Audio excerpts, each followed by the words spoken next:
Hey guys, welcome back. So we have reached question number 28 of Striver CP sheet. So let's see what the question is. And the question name is competitive programmer. Okay. So Bob is a competitive programmer. He wants to become rad, and for that he needs a strict training regime. That's very good. He went to annual meeting of grandmasters and asked n of them how much effort they needed to each to read. Oh, I just spent XI hours solving problems at the ith of them. तो ठीक है, Bob है competitive programmer है, उसको बोला भाई मुझे फोड़ के रख देना है। तो वो गया ग्रैंड मास्टर से मिलने और हर एक ग्रैंड मास्टर ने बोला कि भाई मैं XI आवर्स लगाता हूँ। पहले वाले ने बोला X1 लगाऊंगा, दूसरे ने बोला X2 आवर्स लगाता हूँ मैं। तो Bob wants to train his math skills, so for each answer he wrote down the number of minutes, that is 60 times XI. ठीक है, उसने मिनट्स निकाल लिया, उसने बोला भाई इतने घंटे लगाता हूँ, मैं मिनट्स में देखता हूँ। Thanked the grandmaster and went home. Bob could write numbers with leading zeros. For example, if some grandmaster answered that he had spent 2 hours, Bob could write 000 120 instead of 120. तो 120 मतलब इसके आगे लीडिंग जीरोस भी आ सकते हैं। ठीक है, 120 minutes मतलब 2 घंटे, तो इसके आगे ऐसे लीडिंग जीरोस भी आ सकते हैं। Alice wanted to tease Bob, and so she took the number Bob wrote down, and for each of them she did one of the following independently. अच्छा भाई, भाई के साथ हो गया बवाल। अब देखते हैं एलिस ने बॉब को छेड़ने के लिए क्या किया कि शी रीअरेंज्ड इट डिजिट्स और रोट अ रैंडम नंबर। तो उसने जो भी इसके डिजिट्स थे, जैसे 1 2 0, 0 को यहाँ लिख दिया, 2 को वहाँ लिख दिया, कुछ भी कर दिया, या रोट अ रैंडम नंबर, या उसकी जगह कोई रैंडम नंबर ही लिख दिया। ठीक है, this way Alice generated n numbers denoted y1 से yn। इस तरीके से उसने सारे जो भी ग्रैंड मास्टर थे सबके लिए एक नंबर बना दिया। For each of the numbers, help Bob determine whether the y and can be a permutation of number divisible by 60, possibly with the leading zeros. Okay. तो हमें बताना है कि भाई जो yi है क्या वो उसका परमुटेशन हो सकता है। देखो दो चीजें करी ना उसने, रीअरेंज कर दिया डिजिट्स। अगर रीअरेंज कर दिया डिजिट्स तो उसका परमुटेशन हो सकता है, राइट। और अगर रैंडम ही नंबर लिख दिया तो फिर तो हो ही नहीं पाएगा। तो इनपुट की बात करें, the first line contains a single integer n, where n is the range blah, then lines follow the ith of which contains a single integer yi, where the number of Alice wrote down, and each of these lines has a number 2 से 100 digits 0 through n, they can contain leading zeros. Okay. So input हमें 6 दिए हैं, 6 के से 1 2 3 4 5 6 6 number दे दिए grand masters की value. अब ये परमुटेशन भी हो सकता है, एक रैंडम नंबर लिखा हो सकता है। ठीक है, तो for each i output the following, it is possible to rearrange the digits of y such that the resulting number is divisible by 60, output red, otherwise cn। Okay, so scene ये है कि भाई उसने बोला कि अगर वो परमुटेशन बना हुआ है तो दैट मीन्स वो 60 से डिविजिबल होगा, क्योंकि 60 टाइम्स आवर्स करे थे ना, नंबर ऑफ आवर्स। तो अगर वो 60 से डिविजिबल है तो हमें रेड प्रिंट करना था, अदरवाइज cn। ओके, cn या cian, okay, whatever the pronunciation is, and 603 6205। तो पहले वाले की बात कर लेते हैं, क्या 60 से डिविजिबल है? यार 60 से डिविजिबल करना है, इसकी तो जीरो ही नहीं कटेगी, तो इसके लिए फिर 9 हो जाएगा या रेड हो जाएगा। Okay, 633, right. अच्छा, पर सीन ये है ना कि ये परमुटेशन ऑफ नंबर है। ठीक है, 603 it can be 306, it can be 360, it can be anything.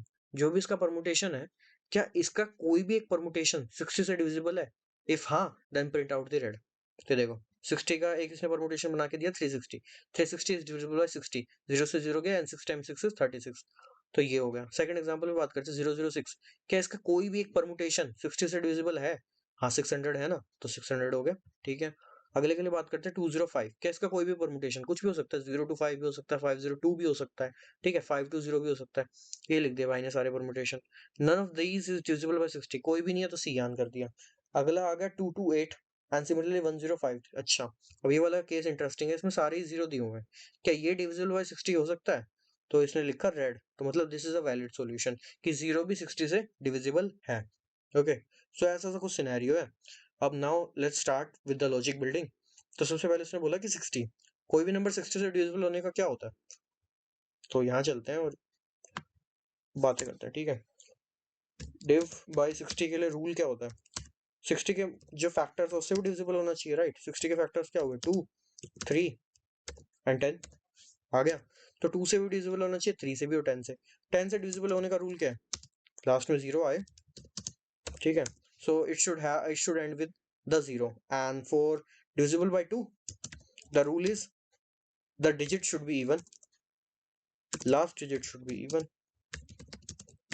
Okay, makes sense. The last digit should be even, and for divisibility of 3, sum of digits in a number, right, sum of digits should be divisible by 3, right।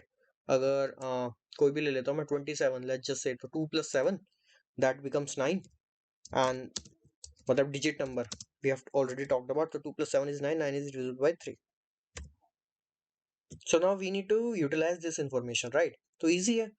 For any number to be divisible by 60, it should have a last 0 and it should also contain an even number, क्योंकि हम उसे 0 के बाद fit कर सकते हैं, ठीक है? तो हम उसे कुछ ऐसा बना सकते हैं 20 समथिंग, और इसके आगे कुछ भी नंबर दिया हमारा, डजेंट मैटर, ठीक है? And for that number to be divisible by 3, the sum of its digits, तो सम निकालेंगे डिजिट्स का, that should also be divisible by 3, right? So let's start coding it out. क्या क्या दिया हुआ है हमें? First we have n, then we have n numbers. Okay, nothing much. n हो गया, 6 हो गया, ln cn cin x करा दो, तो ये हमें मिल जाएगा नंबर. अब नाउ लेट्स स्टार्ट विद कि हम इसे कोड कैसे करें, ठीक है? तो ये काम तो हमारा हो गया. अब हमें नंबर मिल रहा है. अच्छा, but we can do one thing, right? We need to traverse on this number ना, so why don't we take this number in a string, right? तो we can have a string. Let's just take a string and let's just take that input in a string. Okay, now I can easily traverse over the string.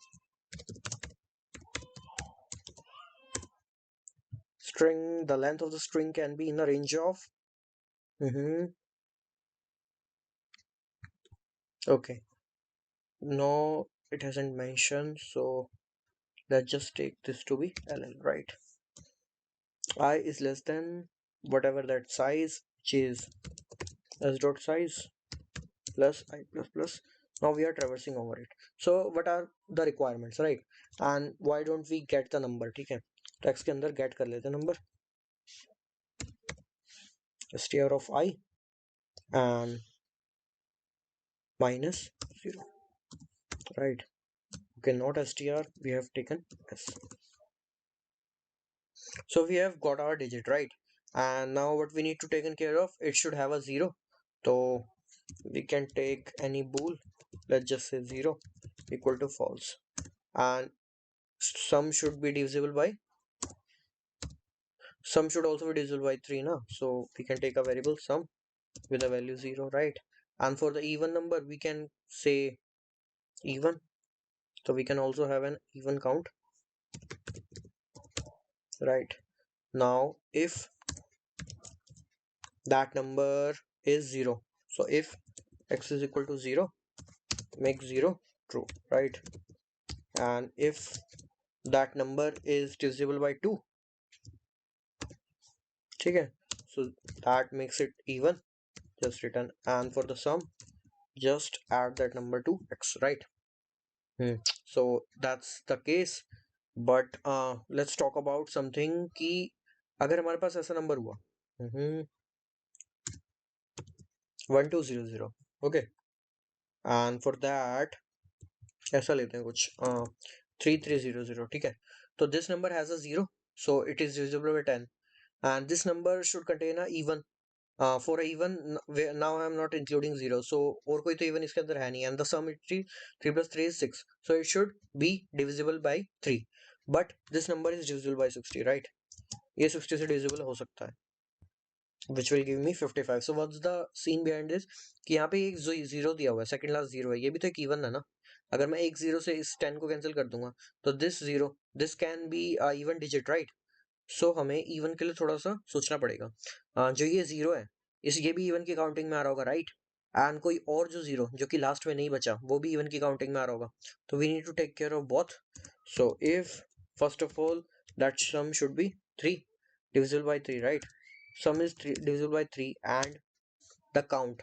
एक तो देखो, जो even का count है वो last वाले के 0 की वजह से है, ओके, एंड उसको एक और 0 चाहिए, कोई ना कोई एक और इवन नंबर चाहिए, ठीक है?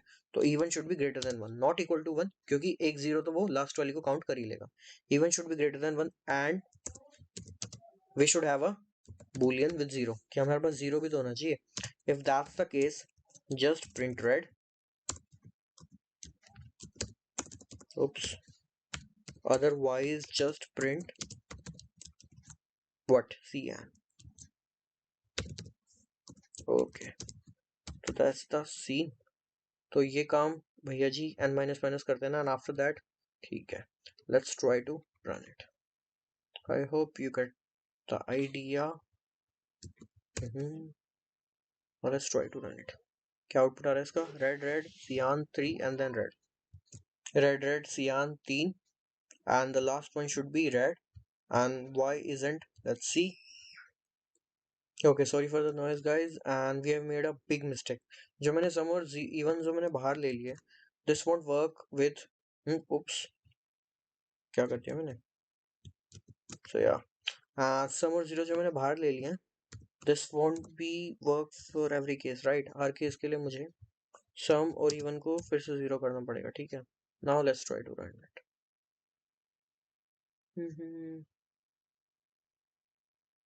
2 red, 3 cyan and 1 red. Perfect. And let's try to run it. So this is question number 28, right? 28, here we are. Now let's try to submit it.